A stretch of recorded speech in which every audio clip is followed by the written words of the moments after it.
आगे बढ़ो। मस्जिद है इमामे नहीं, मस्जिद है इमामे नहीं। अब भाई बंदूक है अब गोलियां नहीं,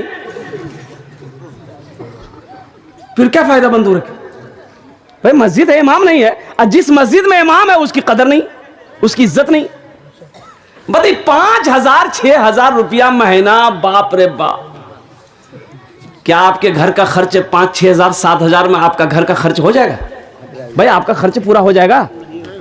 वो इमाम साहब की भी तो बीवी है, उनके भी तो बच्चे हैं, उनके बच्चे भी तो बीमार पड़ते हैं, वो भी तो पूर्णिया लेकर डॉक्टर के यहाँ जाता है। कभी आपने गौर किया है क्या इमाम साहब की भी तो कुछ ख्वाहिशात है कि भाई हम भी क्या कहते हैं कि अच्छा गोश्त खाते, खस्सी का गोश्त खाते, हम भी क्या कहते हैं कि मुर्गा, देसी मुर्गा खरीद कर खाते। आप उनकी ख्वाहिशों को मार रहे हो। 6,000 7 हजार में क्या होने वाला? एक बात याद रखना, आज हमारे घर में खुशहाली क्यों नहीं है, बस्ती में रवन्नक क्यों नहीं है? इसकी वजह यही है, इमाम परेशान है, अल्लाह सबको परेशान कर रखा है। इमाम परेशान है। अरे इमाम को खुश रखो, अल्लाह तेरे घर में खुशियां पैदा कर देगा। वो इमाम जिसके पीछे आप 5 वक्त की नमाज पढ़ते हैं, जुमे की नमाज पढ़ते हैं, उस इमाम को आप ऐसे तड़पा रहे हैं 5,000 6,000 7,000 रुपए में। आपने क्या समझ ली? और फिर भी ऊपर से बाप रे बाप। हे ते कहां जला 1 मिनट 20 वाली देखे ना घड़ी चलो मसलाम। भाई इमाम आपका नौकर है क्या? वो इमाम का माने सरदार होता है। इमाम खुद मुख्तार है।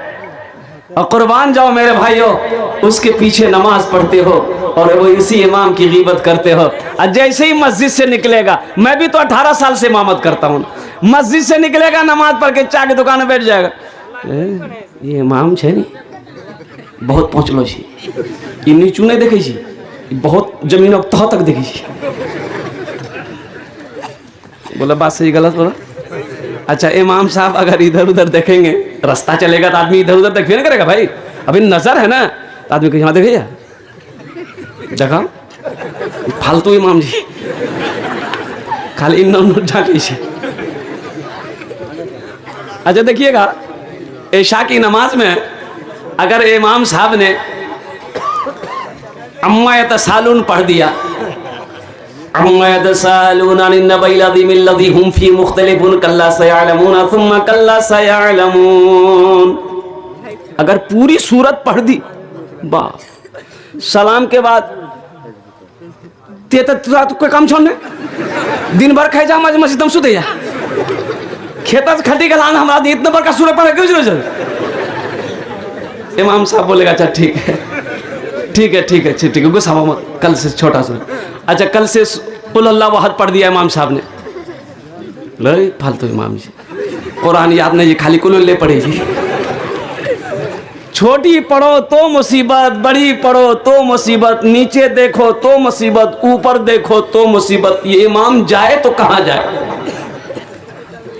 नियत करते हैं लोग, नियत करता हूं मैं 4 रकात नमाज जोहर की पीछे इस इमाम की, यानी इसका मतलब क्या? पीछे इस इमाम की।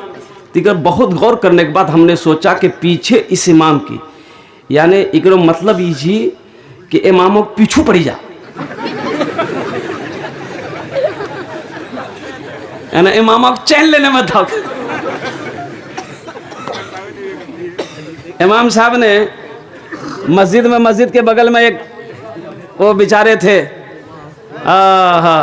वो भैंस पालते थे। इमाम साहब ने उसको बुलाया, बोला कि अल्लाह का बंदा जिंदगी भर भैंस के चक्कर में जिंदगी उम्र गुजार देगा, मरेगा कि नहीं मरेगा? अल्लाह को क्या जवाब देगा? घर के बगल में मस्जिद है, नमाज तो पढ़ लिया कर, नमाज तो पढ़ लिया कर। तो उस आदमी ने कहा कि हजरत मैं नमाज तो पढ़ लूं लेकिन फुर्सत तो मिले, काम से तो फुर्सत ही नहीं मेरे भाई। अच्छा एक बात यह बताइए, बाज लोग कहते हैं कि टाइम नहीं मिलता हमको। बोला क्यों नहीं? इसलिए कि मेरा सब बेटा चला गया बाहर, अब ये इतनी खेती बाड़ी मेरे पास में है, इतना कारोबार है, दुकान है, बिजनेस है, मेरे को टाइम नहीं, मुझे टाइम नहीं मिलता, नमाज में पढ़ूं कैसे पढ़ूं? अच्छा बताइए, अगर पेशाब लग जाए तो टाइम मिलेगा? पेशाब कर ली, बोले बाबा बहुत पेशाब लग रहा, आदमी कहते बेवकूफ पेशाब लगा जा, पेशाब करो। बोले नहीं टाइम नहीं जी भैया, पेशाब के लिए टाइम है, पखाने के लिए टाइम है, गुब गुब गुब, ये तो चलते रहता है हमेशा। वो जितना दादा सब फैक्ट्री में कम है। इसके भरने के लिए टाइम है, सोने के लिए टाइम है, काम के लिए टाइम है, हर चीज के लिए टाइम है। अगर टाइम नहीं है तो सिर्फ नमाज के लिए टाइम नहीं। अफसोस है कि नहीं? अल्लाह ने 24 घंटा दिया, 24 घंटे के अंदर में 1 घंटा अल्लाह के लिए नहीं निकाल सकते? भाई निकालोगे इंशाल्लाह? कितने लोग तैयार इंशाल्लाह नमाज पढ़ेंगे? नमाज के बोलो ना काज आछे, काज के बोलो आमार नमाज आछे। नमाज के बोलो ना काज आछे, काज के बोलो आमार नमाज आछे। नमाज को ये ना बोलो को मेरा काम है, काम को बोलो मेरा नमाज है। पहले मेरी नमाज है, पहले हम नमाज पढ़ेंगे फिर काम करेंगे। अरे काम तो बाद में होता रहेगा, लेकिन नमाज नहीं मिलेगी। जो नमाज कज़ा हो जाएगी, सारी जिंदगी उसकी कज़ा पढ़ते रहोगे, लेकिन जो सवाब इस वक्त मिलना था वो सवाब नहीं मिलेगा।